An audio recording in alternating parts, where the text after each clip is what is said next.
da primeira jornada de interpretação de exames laboratoriais. Esse evento foi idealizado e organizado pelos membros do SCOME, do IFMSA, Jequié. A realização dessa jornada objetiva construir um conhecimento mais sólido sobre a interpretação de exames, ramo de grande importância para a medicina, cujo entendimento permite um tratamento adequado, eficaz e responsável para os pacientes. Queremos lembrá-los que a jornada ela vai acontecer até o dia 19 de novembro, sempre a partir das 19 horas. Fiquem atentos ao nosso calendário, porque qualquer mudança que acontecer, postaremos lá. Em relação à lista de presença, a cada dia de evento, ao final das palestras, iremos disponibilizar uma palavra, ou seja, 4 dias de evento, 4 palavras de frequência ao todo. Assim, para garantir o certificado, vocês ouvintes precisam ter no mínimo 75% de presença, ou seja, colocarem 3 a 4 palavras na lista final, que será disponibilizada no último dia de evento. Os certificados eles serão enviados para o e-mail de vocês em até no máximo 3 meses após a finalização do evento. Atenção ao preencher esse formulário, porque nós não nos responsabilizaremos por qualquer erro de preenchimento destes. As dúvidas sobre os assuntos da palestra serão enviadas pelo chat, seguindo o modelo pergunta, 2 pontos e a pergunta, para uma melhor organização. Ao final de cada palestra, vamos reservar 15 minutos para as dúvidas serem respondidas pelo palestrante. Então, agora vamos dar início ao nosso segundo dia da primeira jornada de interpretação de exames laboratoriais. Convidamos o professor Dr. Ivan Matheus. Ele tem a graduação de Medicina na Unifenas e atua na área de Cardiologia, Longevidade e Medicina Esportiva. O professor palestrará sobre coagulograma e biomarcadores de lesão cardíaca. Boa noite, professor Ivan. Desde já gostaríamos de agradecer por sua disponibilidade no nosso evento. Seja muito bem-vindo. Obrigado. Então, pessoal, acho que começar então a aula, né? Beleza, compartilhando a tela aí. Sou Ivan Matheus, como a Milena comentou aí, vou estar falando para vocês aqui hoje sobre coagulação e lesão cardíaca, o que os exames laboratoriais podem nos dizer. Antes a gente vai focar um pouquinho aqui na fisiologia da coagulação. A gente tem como objetivo aqui da coagulação relembrar a fisiologia. Com relação à coagulação, logo depois que a gente der essa revisão na fisiologia, a gente vai entrar aí nos exames laboratoriais, relembrar um pouquinho a fisiopatologia de lesões cardíacas e finalizar com exames laboratoriais. Eu vou tentar puxar muita coisa prática, eu não gostaria de ficar muito na teoria, trazer alguns aspectos práticos também. Relembrando aqui o conceito de hemostasia. Hemostasia seria aí um equilíbrio, um yin-yang, um equilíbrio aí na coagulação, que seria aí para não sangrar nem formar trombos em excessos, tá bom? A gente tem mais de 50 substâncias envolvidas nesse equilíbrio da coagulação. Temos aí substâncias procoagulantes, que aí a gente pode citar fator 1, fibrinogênio, fator 2, protrombina, fator 3, fator tecidual. Temos aí o cálcio também, que é incluído como um fator procoagulante. Vocês vão ver que vai ter muita reação que é dependente do cálcio. 5, 7 plaquetas aí, que são as grandes maestras da coagulação. Cinogênio de alto peso molecular. E a gente também tem alguns fatores anticoagulantes. Proteína C, proteína S, antitrombina, sistema fibrinolítico, tá bom? E eles vão ficar em equilíbrio. A hemostasia, conceito a gente entraria aí que é um processo fundamental para a manutenção da integridade vascular e manutenção do fluxo sanguíneo, manter aí o sangue em um estado líquido nos vasos. Durante o habitual, digamos assim, a homeostase, a gente vai ter um predomínio do sistema anticoagulante, justamente para manter o sangue fluindo dentro dos vasos, sem estar formando trombos. Só que quando ocorre algum trauma, a gente vai acabar predominando o procoagulante para se formar trombos e haver o reparo de lesões. Quando ocorre uma lesão tecidual, a própria lesão tecidual em si, a gente vai ver algumas substâncias também que vão induzir a vasoconstrição. Vai haver aí o espasmo, reflexo nervoso, vai ter também plaquetas, vão estar liberando ali algumas substâncias vasoconstritoras, como tromboxano A2. A grande intenção dessa vasoconstrição é cessar ou reduzir o fluxo sanguíneo no local, para poder facilitar o reparo do vaso ali lesado. A lesão tecidual, aqui a gente tem trauma. O trauma, por isso que eu coloquei essa imagem aqui do pedreiro, todo trauma ele vai induzir ali uma trombose. Depois do trombo, a gente vai ter que vir com substâncias antitrombo, que é para dar finalmente a fibrinólise também, que vai dar esse toque final que o pedreiro está dando aqui. Essa imagem do pedreiro é legal a gente levar, tem algumas coisinhas, vai ser bacana lá na frente. E a fibrinólise que vai dar esse toque final, para poder deixar ali tudo certinho e melhorar essa cicatrização do vaso, digamos assim. Eu coloquei aqui, bem resumido mesmo, a gente vai expandir um pouquinho mais esse fluxograma aqui, mas de forma bem resumida, a cascata de coagulação, ela vem aí devido a um trauma no vaso, que vai ativar a via extrínseca. Para vocês fixarem, ficar mais fácil aí, lembra que o vaso está externo, ele está por fora. Logo, um trauma no vaso vai liberar ali fator tecidual e vai ativar a via extrínseca. E o trauma no sangue vai ativar ali a via intrínseca. Lembra, interno, o sangue está interno no vaso, vai ativar a via intrínseca. E aí, as duas ativadas vão vir ativar ali o ativador da protrombina, que vai fazer a ativação da protrombina em trombina. A trombina vai transformar o fibrinogênio em fibrina, e a fibrina que vai formar ali um emaranhado de plaquetas, células sanguíneas no plasma, tá bom? A gente vai expandir um pouquinho mais esse fluxograma aqui. Onde que surgiu essa ideia da cascata de coagulação? Foi uma hipótese proposta aí por esses dois, Guion, enfim, esses dois aqui que propuseram essa ideia da cascata de coagulação, só que ela é bacana por ser mais didática, mas é uma reação, digamos assim, que não ocorre em vivo, ela foi vista mais assim in vitro, tá bom? Porque as duas interagem entre si, a via intrínseca quanto a extrínseca.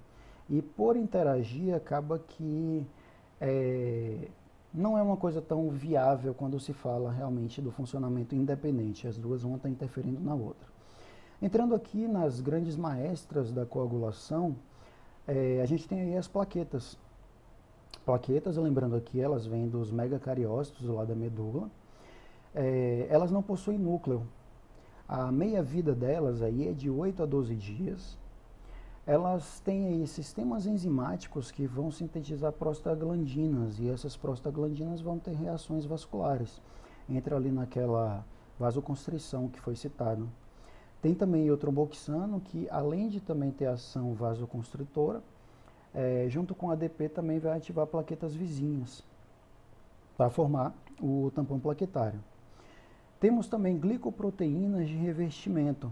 Aqui, apenas citando, a gente tem aí a 1A, que vai facilitar a adesão ao colágeno.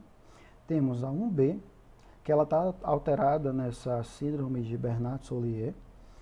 Temos aí também a 3B, que ela vai vir alterada nessa trombastenia de Glasman.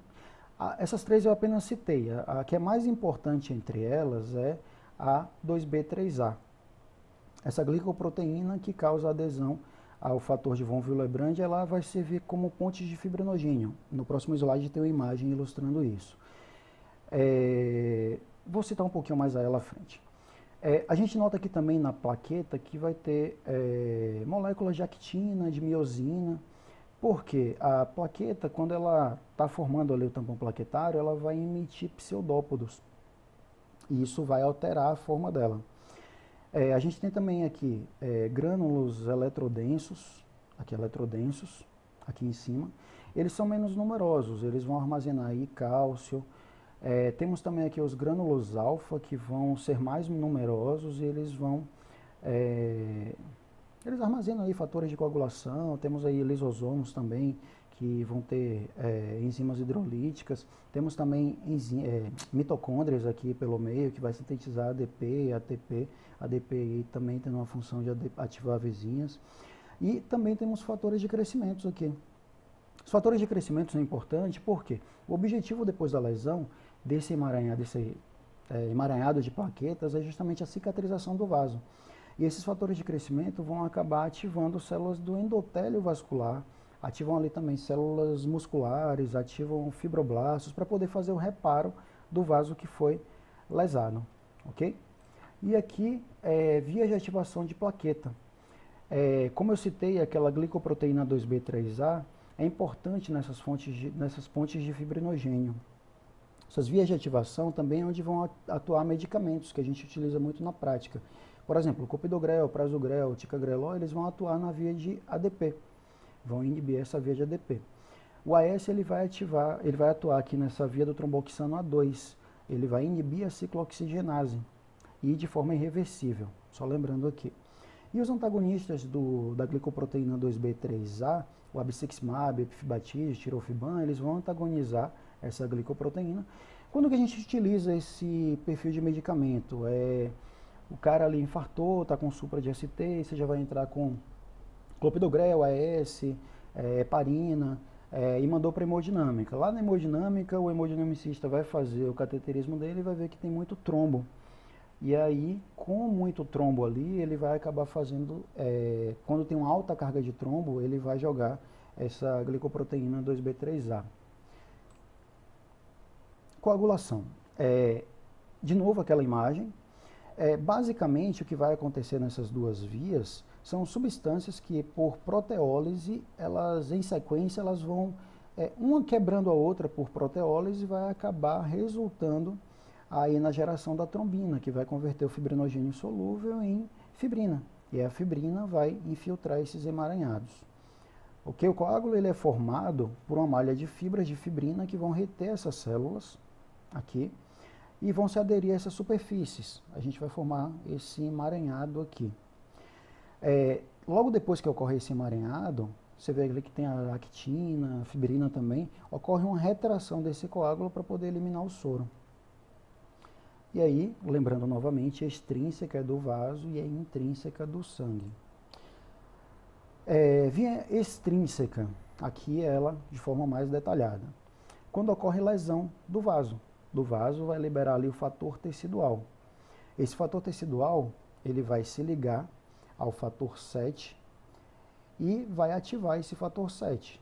E o fator tecidual também se liga ao fator 7 ativado para ativar o fator 10. Claro, a reação também depende de cálcio.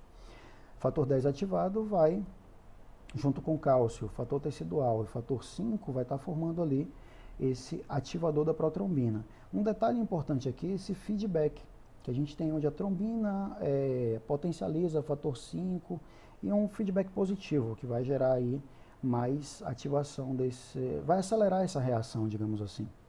Ok? Via extrínseca, que é do vaso. Deixa eu dar um exemplo aqui. Aterosclerose. Aterosclerose, que é uma doença ali do vaso, vai ter aí ativação da via extrínseca. Via intrínseca, para a gente aprofundar aqui um pouquinho. A via intrínseca interna do sangue, é um trauma no sangue. Lembrar aí de analogia como se fosse um corpo estranho no vaso, ok? Vai começar lá com o fator 12, que vai ser ativado, e aí a liberação também de fosfolipídios de plaqueta. Cadê o mouse aqui? Fosfolipídios, que ele ativado vai ter uma ação ali do sininogênio de alto peso molecular, e vai ser também acelerada pela precalicreína, para ativar aqui fator 11 ativado também, com reação ali com cálcio. O fator 11 ativado, ele vai ativar o fator 10. O fator 10 é bem importante. Cadê 10? Cá embaixo. A trombina, ela vai ativar o fator 8. Fator 8 ativado junto com o cálcio também, e o fator 9 ativado vai ativar o fator 10, cá embaixo. Apenas resumindo, tem todas essas ativações aqui por proteólises que vai acabar nesse fator 10. Fator 10 aí, ativado vai se combinar com o 5 para formar esse complexo ativador da protrombina. Que é ativador da protrombina.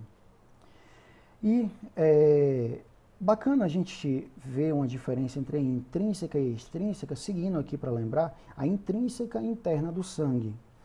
Ela, intrínseca, ela é mais insidiosa, ela leva um maior tempo para se ativar. A extrínseca, lembrando aqui, ela é mais explosiva. Em cerca de 15 segundos, ela já está totalmente ativa. A intrínseca, ela leva aí de 1 a 6 minutos. Extrínseca é explosiva, mais rápida. Intrínseca mais insidiosa, demora um pouco mais para coagular. Também tem importância, um pouquinho mais à frente a gente vai ver isso. E aqui a cascata está completa. Apenas para fazer algumas relações aqui com relação a medicamentos, que a gente já citou ali um pouquinho antes, a gente tem aí a heparina não fracionada, que vai agir diretamente aqui na trombina. Além disso daí também, ela age com ação antitrombo. Se está agindo na trombina, tem uma ação antitrombo. Isso é a heparina não fracionada. A gente também tem a heparina fracionada. Um exemplo aí é a enoxaparina. Ela vai inibir o fator 10A e também a trombina. Pô, modo sumindo toda hora. Age também na trombina. Tanto a heparina não fracionada quanto a heparina de baixo peso vão estar agindo em ambos os locais. E a gente tem mais novo aí o Fondaparinux, ele é bem bacaninha, ele é bem específico para agir no fator 10A. Esse Fondaparinux tem a vantagem, como ele não age muito na trombina, ele sangra menos. É uma heparina que sangra menos. Agindo também na trombina, a gente vai ter aí medicamentos como a bivalirudina, que é endovenosa, tem também a dabigatrana, que é via oral. Ok? Só mesmo ilustrando mesmo. A grande maioria dos anticoagulantes que a gente utiliza na prática vão estar agindo no fator 10. A gente tem aí, até lançaram um fator 10 ativado, XA. Tem um medicamento chamado Xarelto, jogada de marketing muito bacana. Ele é o rivaroxabana. Tem também aí a pixabana, tem o endoxabana, só que endoxabana não está disponível no Brasil. Aqui, fatores anticoagulantes, que vão ajudar a não coagular. A gente cita aí células endoteliais que vão ter uma superfície uniforme. Com essa superfície uniforme, vai impedir a coagulação por contato. Camada de glicocálice ali também ajuda pra caramba. Assim como a camada de glicocálice e essa superfície uniforme, as duas vão estar agindo, repelindo tanto plaquetas quanto os fatores ativados, etc. A trombomodulina, ela se liga aí à trombina, e aí vai lentificar o processo de coagulação. A partir do momento que ela remove a trombina, diminui a velocidade de coagulação. Tem aí também a trombina trombomodulina, que ela vai ativar proteína C. Proteína C é importante porque ela vai inativar o fator 5. Fator 5, a gente tem aquela doença, fator 5 Leiden. A gente vai citar mais à frente aqui também, que o fator 5 foi o mais resistente à clivagem da proteína C. Falando em proteína C, também a gente lembra da proteína S, mas a ação da proteína S é basicamente potencializar a ação da proteína C. A gente tem aí também fibras de fibrina, que vão impedir a disseminação da trombina. Elas são formadas durante a coagulação. É só para, na hora que o pedreiro está jogando o cimento, não sair jogando o cimento em tudo ali. Ele vai limitar o trombo em apenas um local, para não ter esse crescimento excessivo. A heparina, a gente produz heparina em pouquíssimas doses aí, e quando ela se liga à antitrombina, a gente aumenta muito a potência dessa heparina, aí cerca de 100 até 1000 vezes mais potentes. Essa heparina, ela é liberada por mastócitos que ficam muito em locais onde tem maior predisposição a coágulos, que seria ali pulmão, onde está tendo retorno da circulação ali pelas veias, e também em fígado. Como tem uma susceptibilidade a vir muito trombo da circulação sistêmica, acaba tendo um maior número desses mastócitos produzindo a heparina e a antitrombina 3 nesses locais. Durante a formação do coágulo também fica retido muito plasminogênio no coágulo, e esse plasminogênio vai ser ativado em plasmina. A plasmina é uma enzima proteolítica, ela é semelhante à tripsina lá que é produzida no pâncreas, e ela vai fazer a lise da fibrina. Ok? Tem duas coisas que vão ativar ou inativar o plasminogênio. Ele é ativado pelo fator tecidual do plasminogênio e inativado pelo inibidor do fator tecidual, inibidor do ativador do plasminogênio, que é o PAI, bem conhecido PAI. É, a plasmina vai fazer essa lise de fibrina, também vai lisar fibrinogênio, fator 5, fator 8, enfim, um bocado de coisa. O bacana da gente estar reforçando aqui é porque, por exemplo, você vai fazer um trombolítico ou fibrinolítico, vai fazer a lise da fibrina. Quando o cara infarta, tem um supra de ST, você vai jogar ali um trombolítico. Por exemplo, o primeiro trombolítico aí é a streptokinase. Streptokinase porque ela vem do Streptococcus hemolítico. E aí ela vai formar um complexo com o plasminogênio que vai converter outros plasminogênios em fibrina, em plasmina. E aí essa plasmina vai fazer a lise da fibrina, tendo ação aí fibrinolítica. E aí causas de sangramento excessivo, para a gente estar citando aqui, doenças hepáticas. Lembrar que vários fatores de coagulação aí são produzidos no fígado, e aí quando a pessoa tem algum problema hepático, acaba não produzindo tanto esses fatores de coagulação, vai ter sujeito aí a sangramento excessivo. Vitamina K. A vitamina K, como eu coloquei aqui embaixo, ela é necessária para a adição do grupo carboxila nos radicais ácido glutâmico pela carboxilase hepática, nos fatores aqui 7, 9, 10, protrombina e proteína C. Proteína C que vai inativar aquele fator 5 lá, de Leiden. E aí tem também a hemofilia mais comum é a tipo A, que é a deficiência aí do fator 8, e a tipo B, que teria essa deficiência do fator 9. A hemofilia A é mais comum, ela é cerca de 85%, e fator B é cerca de 15%. E lembrar também que a hemofilia é mais comum em homens. Tem aqui déficit do fator 7, que é o fator de Rangemann. Esse fator de Rangemann leva esse nome porque foi descrito a primeira vez em um pré-operatório de um senhor chamado Rangemann, e aí levou o nome dele. Deficiência também do fator 11. O sangramento, quando tem a deficiência do fator 11, é mais variável. Fator 13. 13 é o número do azar, né? E aí, quando tem a deficiência do fator 13, essa deficiência está associada aí à cicatrização tardia e aborto de repetição. Muitas vezes é interessante estar se investigando. Trombocitopenia também é uma causa de sangramento excessivo. Temos aí na dengue hemorrágica, que plaquetas vão lá embaixo e tal. Lembrando também aqui que, por exemplo, você pega uma trombocitopenia idiopática, não sabe a causa, geralmente tirando o baço você consegue ajustar bastante, porque o baço é o grande responsável também pela remoção de plaquetas aí no sangue. Citando aqui, fator de von Willebrand, que ele está envolvido aí na adesão de plaquetas. A gente tinha escutado aquelas pontes de fibrinogênio, a gente tinha visto lá aquelas pontes de fibrinogênio. Ele transporta o fator 8, é sintetizado por células endoteliais e megacariócitos, armazenado naqueles corpúsculos de Weber-Palade nas células endoteliais e nos glândulos alfas das plaquetas. Tem também a doença de von Willebrand, mas tem várias variações, eu acho que não vem muito ao caso a gente citar isso daqui. E aí, causas de trombose. A aterosclerose é uma causa de trombose que vai expor o fator tecidual, vai estar formando trombo, esse trombo também pode embolizar. Temos aí a mutação Leiden no fator 5, que a gente tinha visto lá, que fica mais resistente à clivagem pela proteína C ativada.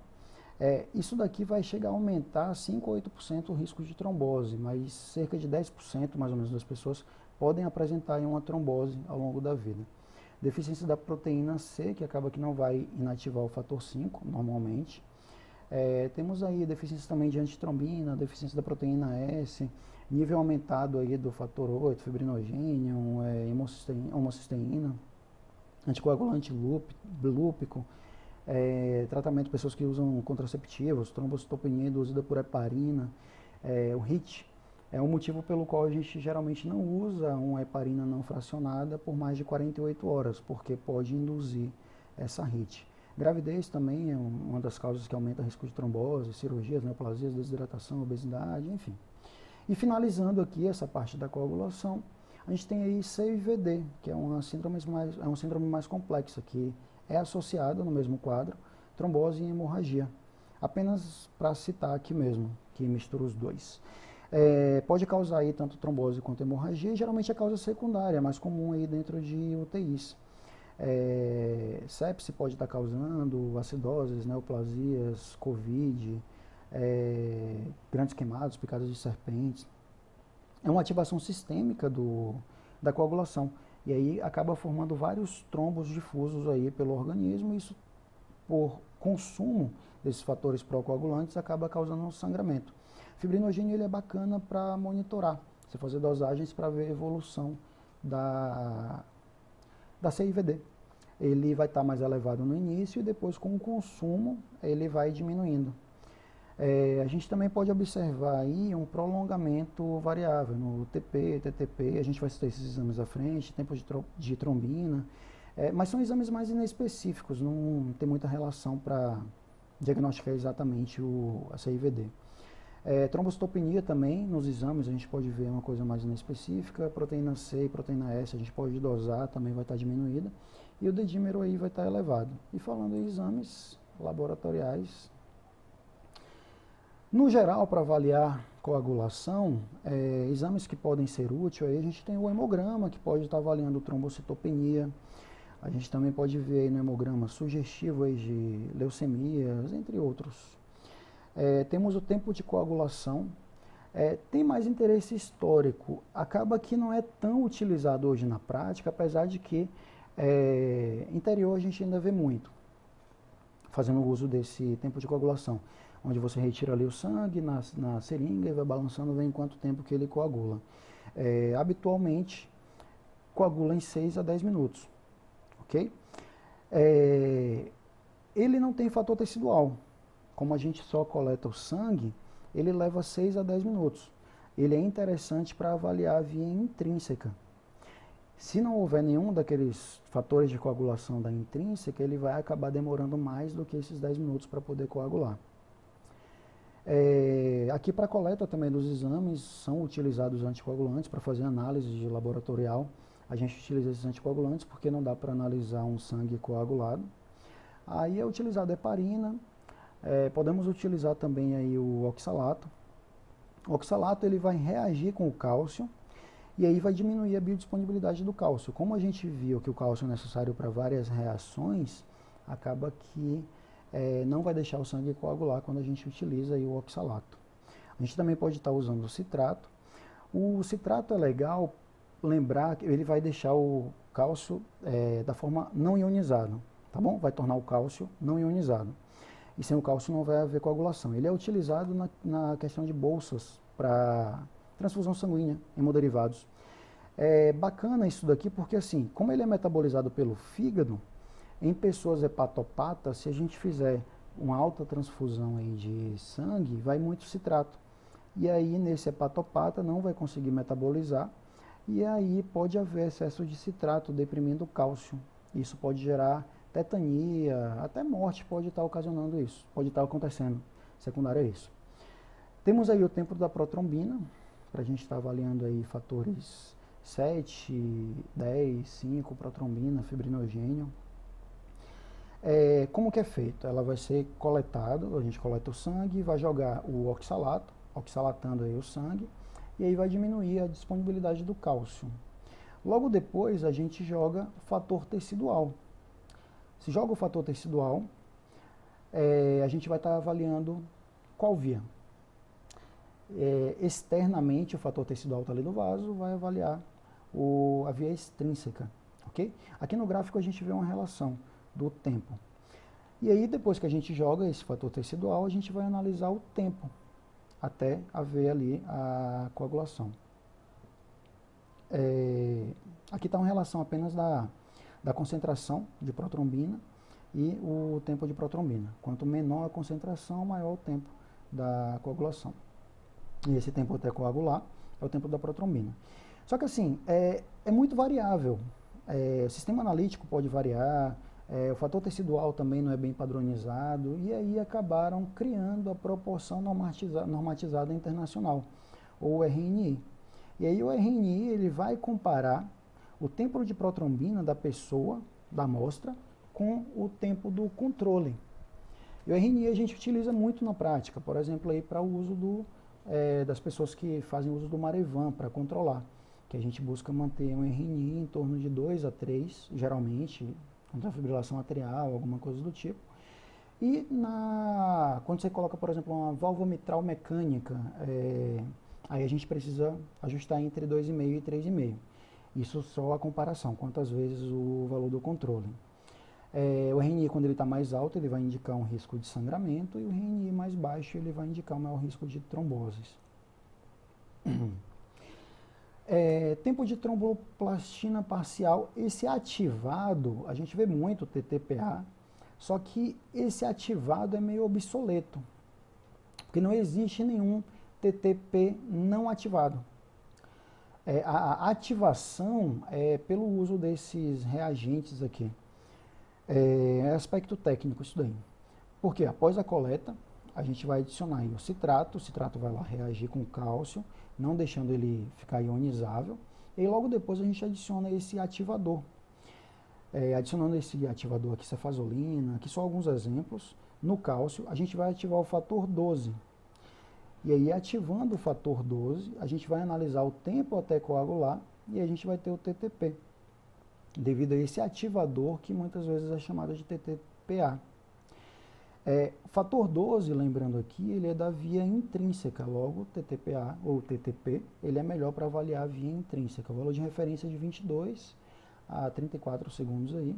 Ele é bacana para triagem aí para hemofilias, doenças hepáticas, deficiência de vitamina K.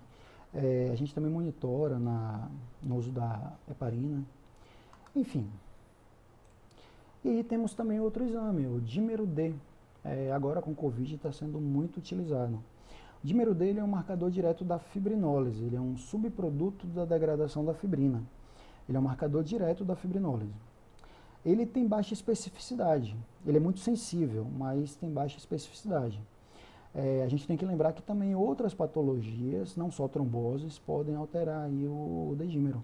Pneumonia, insuficiência cardíaca, mas, por exemplo, em um TEP, um tromboembolismo pulmonar, se ele vier negativo e a pessoa tem um baixo score pré-teste, pouco fator de risco, a gente pode descartar o TEP apenas com o D-dímero negativo. Ele tem um valor preditivo negativo bacana. A gente tem essas duas formas de fazer análise do D-dímero, aglutinação com látex. Ele tem uma sensibilidade mais baixa. Não vai positivar em coágulos isolados, ele é melhor quando tem vários coágulos. No caso da CIVD, que a gente citou, que são vários coágulos para vários locais, ele é melhor, doenças como a CIVD. O valor de referência dele é menor que 0,2. E temos também o método ELISA, que é o D-dímero ultrassensível. Ele é mais sensível e ele consegue positivar em casos isolados, e o valor de referência dele é menor do que 1,1. Quando ele vem negativo, é porque realmente, muito provavelmente, não tem trombo, já que ele é muito sensível até mesmo em coágulos isolados. Aqui outros exames, a gente tem aqui o fator 5 de Leiden, que a gente havia citado lá, que é a proteína C que vai fazer a proteólise do fator 5. Porém, quando você tem aí essa mutação desse gene, o R506Q, gene F5, que codifica aí o fator 5, esse fator 5 ele vai ficar mais resistente à proteólise pela proteína C. E aí, ficando mais resistente, ele vai aumentar as chances de coagulação, até em 80 vezes aí o risco de tromboses. Aumenta o risco de tromboses, enfim, basicamente isso, tá bom?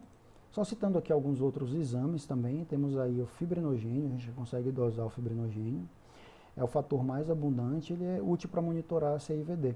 Como a gente havia citado lá, quando você tem uma CIVD no início, ele está mais alto, mas com o consumo ele vai reduzindo.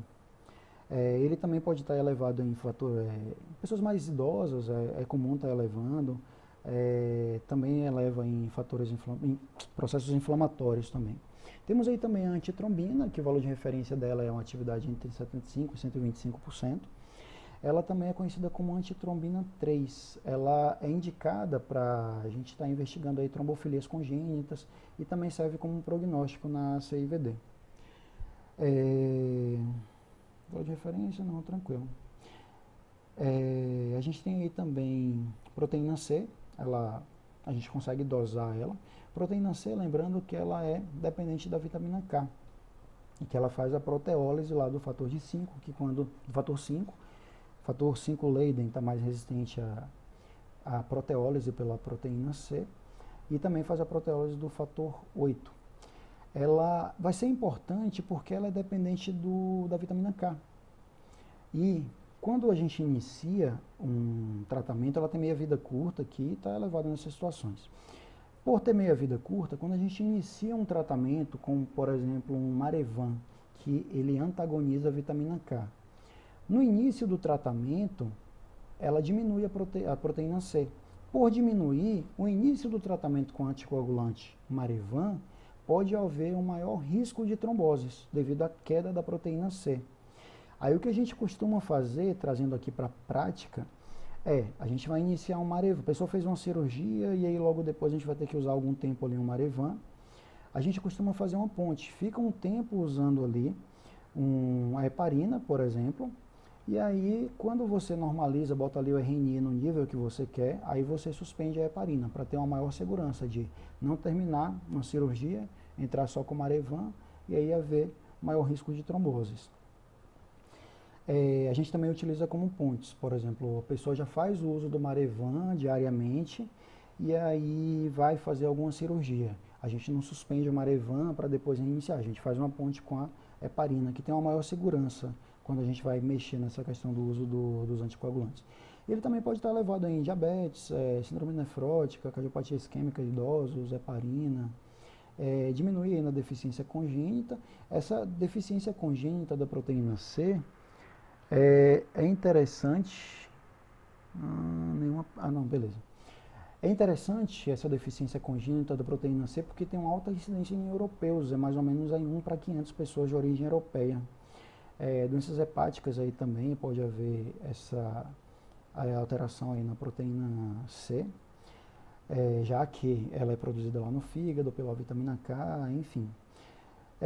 Aqui também temos o anticoagulante lúpico, é outro exame que a gente pode estar fazendo, que são autoanticorpos que vão atuar contra fosfolipídios. Eles também vão prolongar um TTP, ETP, entre outros exames aí. Ok? E aí a gente entra na lesão cardíaca. Falando em lesão cardíaca, vamos para a epidemiologia aqui. Eu tentei abordar um pouco mais a doença arterial coronariana, que é a causa mais comum de insuficiência cardíaca no Brasil. Temos aí cerca de 300 a 400 mil infartos no Brasil ao ano. Um óbito a cada 5, 7 casos. Relembrando da fisiopatologia aí da doença arterial coronariana, o endotélio ele vai modular inflamação, coagulação e o fluxo sanguíneo local, ok? Trazendo para a prática, o fluxo sanguíneo local. Quando você tem um endotélio doente, ele não regula muito bem o fluxo sanguíneo local. Onde a gente vê isso? O paciente ali tem uma suspeita de uma doença arterial coronariana, a gente pede uma cintilografia. Durante a cintilografia, a gente vai injetar uma medicação chamada dipiridamol, que vai aumentar os níveis plasmáticos e os efeitos da adenosina. A adenosina ela vai induzir uma vasodilatação. Só que ela só induz essa vasodilatação em vasos que estão íntegros, que estão bacana. No vaso doente, ela não vai fazer essa dilatação, agindo no endotélio e controlando o fluxo sanguíneo local. Com a agressão do endotélio, lesão ali, libera fator tecidual, que a gente viu, e vai induzir coagulação e inflamação para poder fazer esse reparo do vaso. Ok? Um reparo vai vir ali macrófagos para consumir o que está destruído, e esses macrófagos vão acabar fagocitando a LDL oxidada, formando ali células espumosas no vaso. Vai sempre havendo mais fibrose, você vê ali que plaquetas vão induzir multiplicação dos fibroblastos, os tecidos ali, as células musculares, para poder fazer o reparo daquela lesão.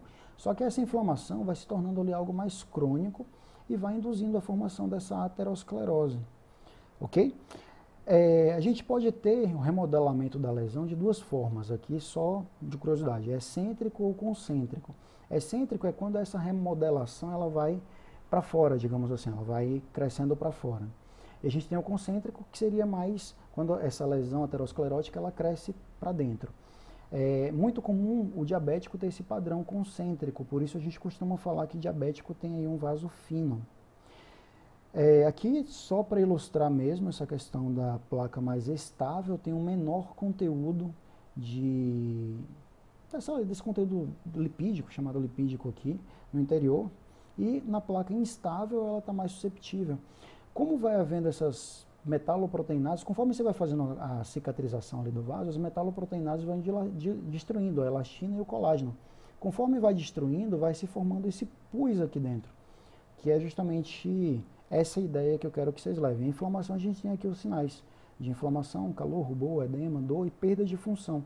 Perde a função, ela não reage, não controla mais o fluxo sanguíneo local, devido a essa inflamação. A imagem que eu quero que vocês levem dessa placa aterosclerótica é essa daqui, ó, de um pus. Imagina aqui a placa estável de um furúnculo. Imagina que essa placa é estável como aquele furúnculo verde que você tenta espremer e não sai o pus, ok? Com o menor conteúdo de pus dentro. E a placa instável, ela tem um maior conteúdo de pus. A inflamação na parede, como a inflamação na pele gera isso daqui, a inflamação na parede do vaso também acaba gerando a questão do furúnculo na parede do vaso, ok? E aqui a gente entra na síndrome coronariana aguda. Foi para a gente estar relembrando um pouquinho, aqui falar um pouquinho do coágulo também. O que acontece? A gente tem 3 formas aqui na síndrome coronariana aguda, é um termo que engloba todas as situações, conjuntos de sinais e sintomas clínicos não compatíveis com isquemia miocárdica aguda. São compatíveis com isquemia miocárdica aguda. A gente tem a angina instável, onde vai ocorrer uma oclusão parcial do vaso sem necrose. A gente tem aqui o exemplo do vaso, aqui a gente vê o trombo, e aqui a gente vê a luz azulzinha. Ou seja, essa oclusão não está total, então oclusão parcial porque ainda circula sangue aqui. O pedreiro aqui, ele deu aquele retoque para deixar fluindo sangue, através da fibrinólise ali, a gente deixou ainda fluindo sangue, ok? E aqui o infarto sem supra. Quando tem infarto é porque existe necrose miocárdica. A gente tem aqui alterações de enzimas cardíacas, tanto quando não existe elevação de ST, quanto com elevação de ST, ou com oclusão total. Aqui é critério de Elettra, mas assim, quando tem oclusão parcial, a gente pode alterar enzimas cardíacas, e com oclusão total, claro, vai estar alterando aí enzimas cardíacas também. E o infarto com supra tem oclusão total e tem necrose miocárdica. Relacionando aqui, pedreiro, ele deu uma ajustadinha ali para poder manter o fluxo. Fazendo uma correlação aqui, quando você pega ali uma pessoa que está infartada e formou esse trombo e mantém ali o fluxo, é isso. A níveis de LDL, fazer uma analogia aqui, o meu conceito com relação a isso. Você vê lá que o LDL oxidado. Nem todo LDL está oxidado, vamos ver assim como um LDL disfuncional, um LDL alterado. Uma analogia que eu faço para alguns pacientes que eu acho que fica bem bacana é do tipo, você fazer uma analogia com relação a armas em um país. Se eu falar que uma pessoa que tem um colesterol mais alto tem um maior risco de infartar, é igual eu falar que um país que tem mais armas é um país mais violento. Só que depende. Depende se essa arma está na mão do bandido. Na mão do bandido, claro, o país vai ficar mais violento. Mas se estiver na mão do policial, o país pode até ficar mais seguro, acredito eu. O LDL, se ele não tiver oxidado, eu não vejo problema nenhum. Dando um exemplo aqui, a gente tem esquimós da Groenlândia, que costumam ter o colesterol lá na casa da zorra, chega a 900, 1000 por aí, mas eles têm um alto consumo aí do ômega 3. Inflamação baixíssima, nível de oxidação muito baixa. Aí acaba que essa galera realmente é muito difícil infartar, muito difícil mesmo. Metade das pessoas que infartam tem um LDL normal. Aí o que eu relaciono mais não é tanto com o LDL formando a placa, eu relaciono mais com a lesão do endotélio. Pessoa que fuma tem um maior risco de formar placa aterosclerótica porque tem um maior estresse oxidativo. Pessoa que tem uma pressão mais alta, tem mais o estresse da parede ali, tá mais lesionando, tem mais a coagulação para ver cicatrização e tudo isso daí. Hábitos alimentares influenciam pra caramba, porque a inflamação vem basicamente da nossa alimentação.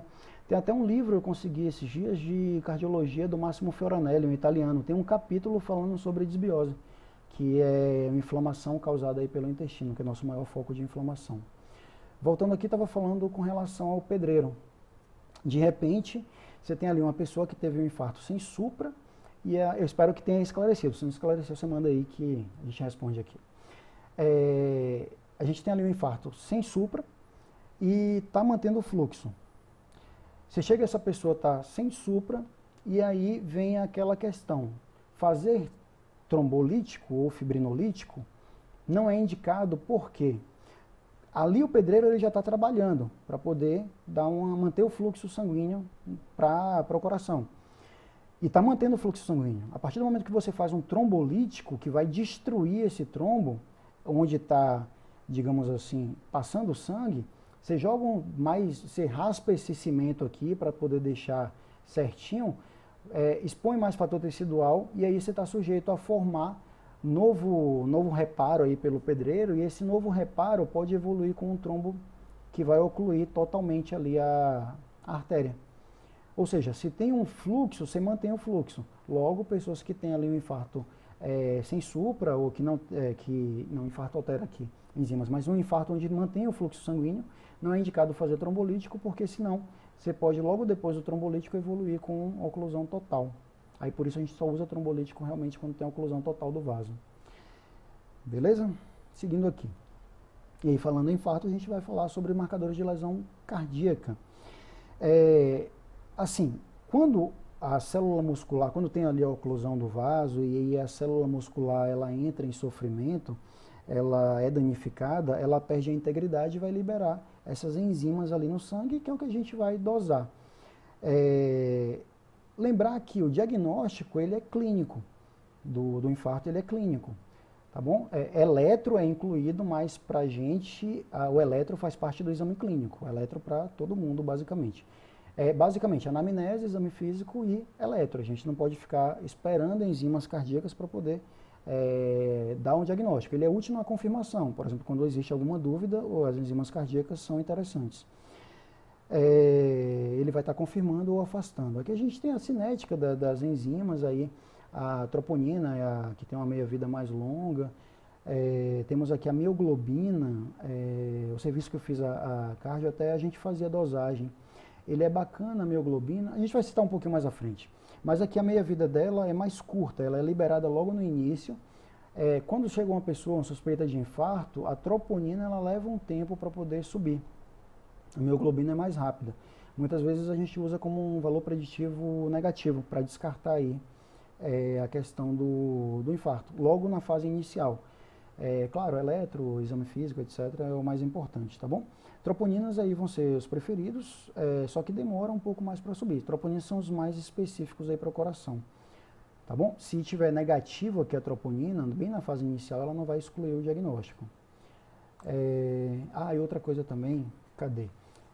A troponina ela também tem uma ação, um valor prognóstico, do tipo, se é a lesão do músculo que eleva esses marcadores, ou seja, quanto mais músculo lesado, maior o nível da troponina. Tem uma relação aí direta com a gravidade do quadro. Troponina que sobe pra caramba significa aí que lesionou o músculo pra caramba. Troponina, elas são proteínas que regulam a interação entre a actina e a miosina. A gente tem aqui a imagem de um filamento de actina. Esse complexo aqui, ó, troponina, ela vai ajudar a regular a contração da fibra. As troponinas são proteínas que regulam essa interação aqui entre a actina e a miosina. E também vai ser regulada por cálcio, lembrando aqui. A gente tem as subunidades aqui das troponinas. A subunidade I, que tem uma forte afinidade aí com a actina. Temos a subunidade T, que tem uma forte afinidade com a tropomiosina. E a subunidade C, que ela tem mais afinidade com o cálcio. A troponina, a grande vantagem é porque ela vai permanecer elevada por mais tempo. Tipo, o cara infartou hoje, se eu medir daqui a uma semana, ainda é possível ver que vai estar elevada. E ela também está elevada na insuficiência cardíaca. Na insuficiência cardíaca, ela também é um preditor de mortalidade. Se ficar sempre mais lesionando o músculo para liberar a troponina, significa que a insuficiência cardíaca é um pouco mais grave. Independente do nível de BNP. BNP a gente vai falar um pouquinho mais à frente. E aqui os valores de referência, a troponina T de 0 a 0,1 e a troponina I de 0 a 0,4. Só citando aqui mesmo. Temos aí a creatina-oquinase. Creatinoquinase é uma enzima que catalisa a conversão aí do ATP em fosfato de creatina, controlando aí esse fluxo de energia dentro das células. Está presente aí cérebro, está presente em coração, musculatura.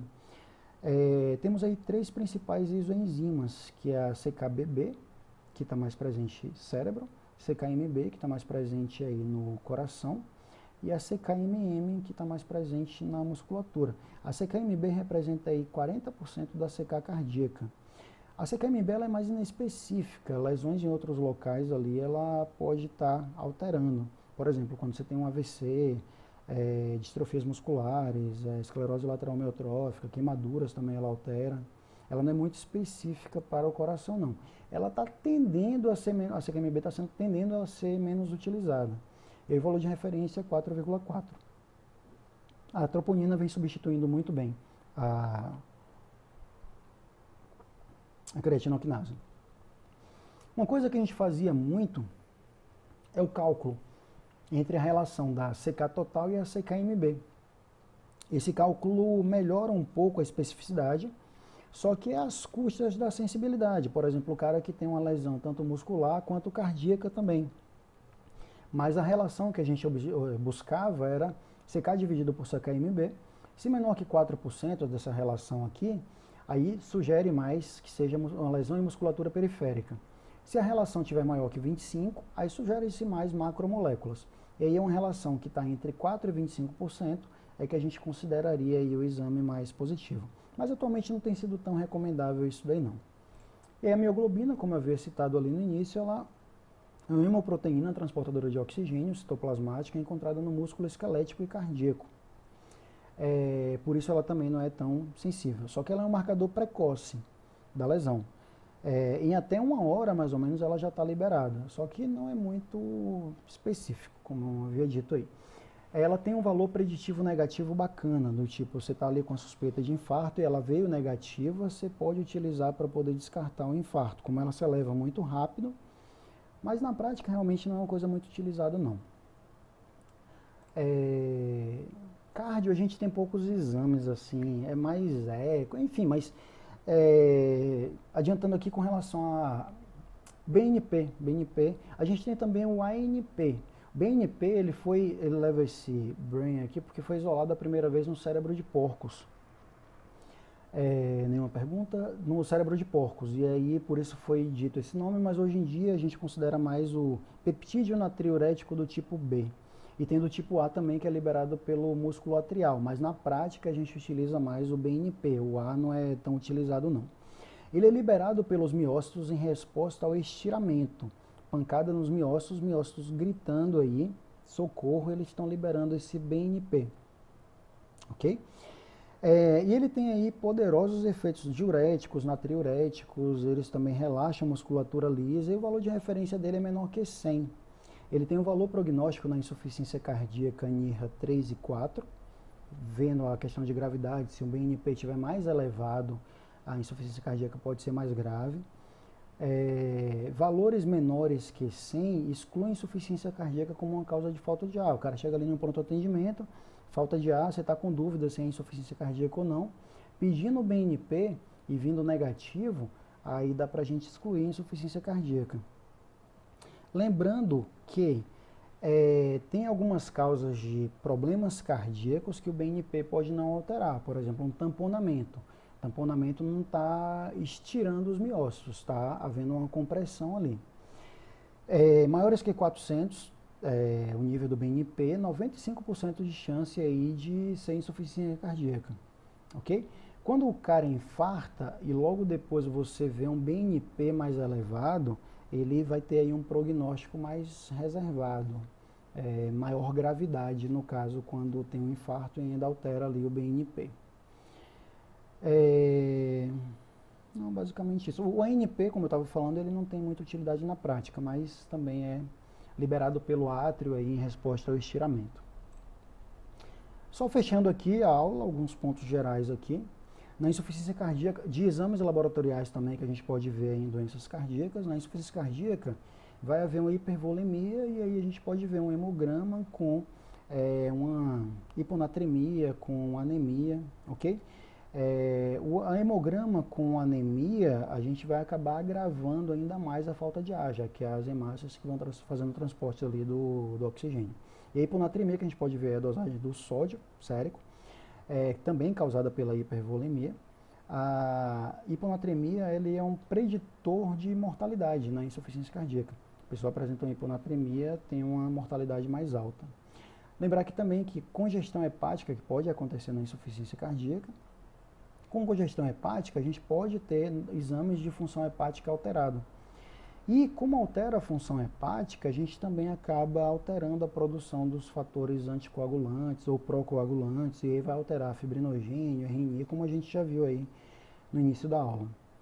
E aí, doença arterial coronariana, a CKMB tem sido substituída aí pela troponina, como a gente havia citado anteriormente. Se a gente pega, por exemplo, biomarcadores ausentes e pacientes de baixo risco, o cara chegou ali no pronto atendimento com a suspeita de infarto, e aí a gente tem esses biomarcadores, troponina, etc e tal, tá tudo negativo, é um paciente de baixo risco. O que seria isso? Pessoas com menos de 70 anos, não tem doença arterial coronariana prévia, ele não está com dor em repouso, o eletro está normal, não tem diabetes. Como é um paciente de baixo risco para doença arterial coronariana, a gente pode liberar ele e mandar fazer uma investigação ambulatorial. Já se for um paciente com alto risco, que tem esses fatores que eu havia citado, aí é melhor a gente internar, fazer uma propedêutica internado com teste ergométrico, ressonância, GTC, algum exame de imagem, eco de estresse também. E aí, diagnósticos diferenciais, as miocardites também vão alterar enzimas cardíacas, só que também vão alterar aqui os reagentes de fase aguda, como VHS, PCR, vai dar uma leucocitose leve ali também no quadro de miocardite. E é interessante também a gente fazer as sorologias, toxoplasmose, Chagas, triquinelose, que são causas aí de miocardites. Ok? Eu acredito que seria isso aí a aula. Dúvidas? Essa foto eu tirei com drone aqui em GQE, dia 2/4. Achei top pra caramba. Então, muito obrigada, professor Ivan, pela excelente aula. Agora vamos dar início ao momento das dúvidas. Beleza. A gente teve uma dúvida, mas aí acabou que o senhor respondeu, que foi a respeito do nível de LDL, HDL e colesterol. Sim, sim. E aí agora nós temos outra que é: existem sintomas do infarto que podem ser observados para evitar os infartos fulminantes, como é descrito, rápido e não há tempo de socorro? O fulminante, chamado fulminante, geralmente é quando ocorre, por exemplo, um infarto na coronária direita. Coronária direita a gente... deixa eu botar o slide para cá. O que acontece? A gente tem aí, por exemplo, um infarto na coronária direita. Pronto, aqui eu fico visualizando certinho. Na coronária... estou expondo a tela, né? Então não ficou... não, beleza, melhorou. Aí o que acontece? No infarto em uma coronária direita, a coronária direita a gente chama da artéria elétrica, ela que vai irrigar ali o nó sinusal, o nó atrioventricular, por exemplo. E por ela ser essa artéria elétrica, quando ocorre um infarto que oclui totalmente a coronária direita, a gente fica mais sujeito a ter um infarto seguido de arritmias. E aí essas arritmias que são chamadas aí dos fulminantes, que oclui e aí você dá ali um ataque cardioventricular, síncope e óbito, é muito mais rápido. Entendi. E sintomas, vamos lá, sintomas. Sintomas de infarto no geral, precordialgia algumas vezes acontece. O fulminante, assim, o teste ergométrico é uma coisa interessante que a gente usa muito como uma triagem, porque se sobrecarrega ali o coração, coloca ali os músculos cardíacos para pedir mais sangue, e se houver algum indício de lesão aterosclerótica, com o músculo pedindo mais sangue, aquilo dali vai acabar ocluindo menor perfusão ao músculo e a gente acaba vendo essas alterações lá no ergométrico. Eu acho que respondeu? Sim, acredito que sim. Se não respondeu, reformula que a gente ajusta, tranquilo. Então, vamos aguardar uns 5 segundos. A pessoa se pronunciar.